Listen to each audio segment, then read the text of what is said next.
Hey guys, welcome back to my channel honey art studio. स्वागत है आपका हमारे चैनल पर गाइस। सो गाइस, आज हम बनाएंगे एक ग्लास के अंदर पानी डाल के पूरा भर के और दो मार्क स्केच लगा के ब्लैक और रेड लगा के और उसको टेप से चिपका के आज हम बनाने वाले हैं।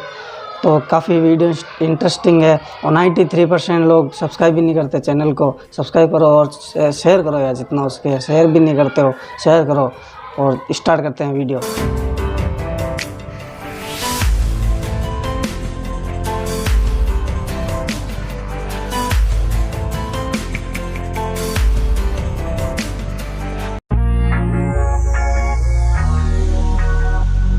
गाइस, ड्राइंग बनाते वक्त गिलास में से पानी नहीं निकलना चाहिए, पानी पूरा भरा पड़ा है इसमें और यही चैलेंज है कि बना के दिखाओ, क्योंकि पानी नहीं निकलना चाहिए बनाते वक्त।